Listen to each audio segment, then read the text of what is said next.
20ویں صدی کی 7ویں دہائی سے لے کر 21ویں صدی کے موجودہ دور میں اردو کے طنزیہ و مزاحیہ ادب میں جو مقبول نام گردش کرتے رہے ہیں ان میں ایک نام مشتاق احمد یوسفی کا بھی۔ مشتاق احمد یوسفی کا نام اس لیے اہمیت کا حامل ہے کہ انہوں نے بھی ہجرت کی کیونکہ وہ اپنے تخلیقی شعور کے ذریعے طنزیہ و مزاحیہ کو ادب کا حصہ بنا دیا۔ ان کی تحریروں میں انشائیے، خاکے، آبی، پیروں کی سب کچھ شامل ہے۔ ان سب میں طنز و مزاح کی لطف روانی موجود ہے جسے پڑھ کر اردو زبان کی مزاحیہ ادب کا ہر قاری مشتاق احمد یوسفی کا تجربہ نظر آتا ہے۔ ان کا ہر شخص یہ سمجھتا ہے کہ اسے ہنسنا اور ہنسانا آتا ہے۔ درست ہے کہ ہنسنا خوشی کے احساس کا نام ہے، لیکن سوچنے کی بات یہ ہے کہ کیا ہر ہنسی خوشی کا اظہار ہوا کرتی ہے؟ کیونکہ جو لوگ اپنے دکھ درد اپنے دل میں چھپا کر ہنستے ہیں ان کی ہنسی دل لگی اور مذاق کو کیا نام دینا چاہیے؟ صرف ہنسنے اور ہنسانے کا عمل مزاح اور لطیفہ گوئی ہے اور نہ ہی تہذیب و طنز۔ اس لیے لہجے کی ظرافت، عظمت خیال اور کلاسیکی رچاؤ کے ساتھ مہذب جملوں کی ضرورت ہوتی ہے۔ مزاح وہی ہے جو بظاہر تو حقیق کی لطافت اور ظرافت میں روبی تحریر لگے، لیکن قاری کو لطیفے پر کہا لگا کر بھول جانے کے بجائے ایک لفظ کو اس تحریر کی گہرائی میں جا کر سنجیدگی سے اپنے آپ کا جائزہ لینے پر مجبور کر دے۔ اس کا رد عمل بجلی کی چمک کی طرح ذہن میں اس طرح گوندے کہ اسے لگے کہ کسی نے اس کی دھوتی رنگ پر ہاتھ رکھ دیا، اور ایک ایسا مزاح جو جذبات کو مجروح کیے بغیر اور کسی کی دل آزاری سے عاری ہو، وہ صرف مطالعے سے ہی جس میں آتا ہے۔ مشتاق احمد یوسفی کو نفسیات انسانی اور جذبات انسانی کا مکمل شعور تھا۔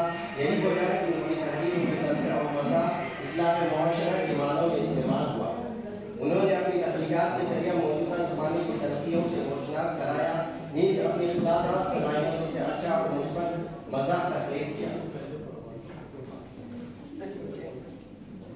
اس طرح ان کا ہر مضمون ایک عام آدمی کا خاکہ نہیں کہ جس میں انسان کے حرکات و سکنات کا ذکر ہو، بلکہ اس میں سماج کی پوری تہذیب و ثقافت کی تصویر ملتی ہے۔ مشتاق احمد یوسفی ایک رجحان ساز اور صاحب اسلوب مزاح نگار ہیں جنہوں نے نہ صرف اردو ادب کو مزاح کے میدان میں بے پایہ عزت دی، بلکہ جدید اسلوب سے اس کی خوبصورت تشکیل بھی کی۔ مشتاق احمد یوسفی طنز و مزاح نگاری کے لیے مضمون آپ بیتی، خاکہ، تاریخ، مرقع، افسانہ، ناول جیسے اصناف کو استعمال میں لائے۔ اس کے باوجود انہیں نے مزاحیہ نثر میں بدنظمی کا شائبہ تک پیدا نہیں ہونے دیا۔ مزاح کی اس معیار پر جب ہم مشتاق احمد یوسفی کی تحریروں کا جائزہ لیتے ہیں تو اندازہ ہوتا ہے کہ وہ مزاح کے بلند مقام پر فائز ہیں۔ مشتاق احمد یوسفی کے 5 مقبول عام کتاب چراغ تلے، خاکم مدیحن، زرتشت، آب گم اور شام شعر یارہ کی صورت میں اردو ادب کو طنز و مزاح کے بہترین نمونے سے نوازا۔ مشتاق احمد یوسفی کی تخلیقات میں سماج کی بدلتی قدروں اور ماضی کی یادوں کا ایسا منظر نامہ موجود ہے جس کی روشنی میں ہم ایک مہاجر کی زندگی اور اس کی ذہنی و فکری شعور کو بآسانی سمجھ سکتے ہیں۔ ان کے نگارشات اگر بغور مطالعہ کیا جائے تو ان کی تحریروں میں جا بجا ان کے آبائی وطن کی جھلکیاں کسی نہ کسی صورت میں نظر آتی ہے۔ مثال کے طور پر رسم و رواج کے تعلق سے جب وہ گفتگو ہوتی ہے تو کس طرح ان کی تحریروں میں راجستھان کا ذکر آتا ہے۔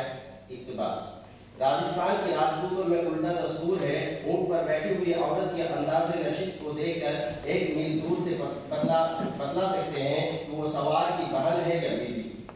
بہن کو راجپوت سردار ہمیشہ آگے بیٹھاتے ہیں تاکہ خدا نہ خواستہ گر پڑے تو فوراً پتہ چل جائے۔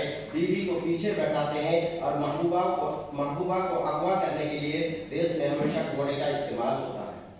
اقتباس ختم۔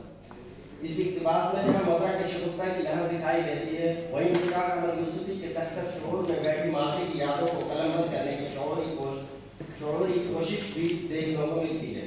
کسی بھی انسان کا سب سے یادگار لمحہ اس کا بچپن اور اس کی یادگار سرزمین وہ جگہ ہوتی ہے جہاں اس نے اپنے بچپن کے کھٹے میٹھے پل گزارے ہوں۔ انسان اس کی یادوں اور اس کے ذکر سے بچ نہیں سکتا، اور اگر یہ کسی شاعر یا ادیب کی یادوں کا حصہ ہو تو اس کا فنی اظہار تو لامحالہ ہوگا ہی۔ مشتاق احمد یوسفی کی اس خصوصیت کا ذکر کرتے ہوئے ڈاکٹر مظہر احمد نے اپنی کتاب صاحب طرز ظرافت نگار مشتاق احمد یوسفی ایک مقالے میں لکھا ہے اقتباس: ناسٹلجیا دراصل مشتاق احمد یوسفی کا ناسٹلجیا نہیں ہے، ان پاکستانیوں کا بھی ناسٹلجیا ہے جو تقسیم ملک کے بعد ہجرت کر کے اپنے خوابوں کی سرزمین پاکستان گئے تھے، اور جس نے تعدم تحریر انہیں گلے سے نہیں لگایا اور ہمیشہ مہاجر کی تہمت ان پر لگی رہی۔ ان پاکستانیوں میں وہ حلقہ جو ادیب اور شاعر کہلاتے ہیں اس ناسٹلجیا کی اذیت کا نسبتاً زیادہ شکار رہا۔ انہیں اپنے وطن، اپنے بچپن، جوانی، زندگی کے ایک بڑے حصے کی یاد ستاتی رہی، جس کا اظہار انہوں نے اپنے ادب میں کیا۔ یہی وجہ ہے کہ اکثر پاکستانی ادیبوں کی تخلیقات میں ماضی پرستی کے ایک مسلسل لے ملتی ہے۔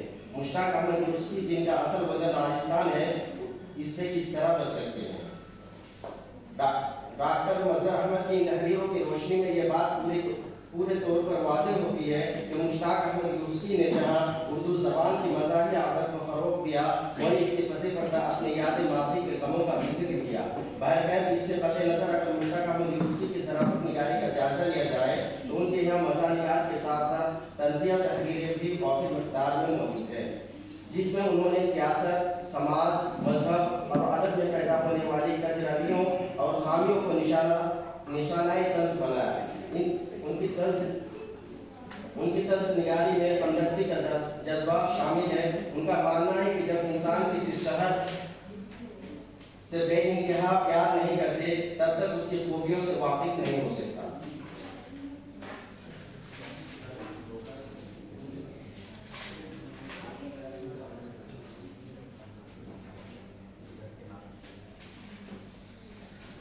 مشتاق احمد یوسفی کی تحریروں کے مطالعے سے یہ پتہ چلتا ہے کہ ان کی تحریروں میں ماضی کی حسین یادوں کے ساتھ سماجی، سیاسی، تہذیبی اور ادبی کارفرمائیاں موجود ہیں، جسے انہوں نے اپنی تخلیقی صلاحیت اور فنکاری سے اردو زبان کی تنزیہ و مزاحیہ ادب کا حصہ بنا دیا۔ ان کی ان ادبی کاوشوں کو مقبول بنانے میں ان کے رنگا رنگ موضوعات کے ساتھ ان کی دلکش انداز بیان، شوق اور شگفتہ طرز ادا کا بھی ہاتھ ہے۔ اس بنا پر یہ کہا جا سکتا ہے کہ مشتاق احمد یوسفی طنز و مزاح نگاری میں ادبی لطافت کی چاشنی کے ساتھ معیاری رنگ و آہن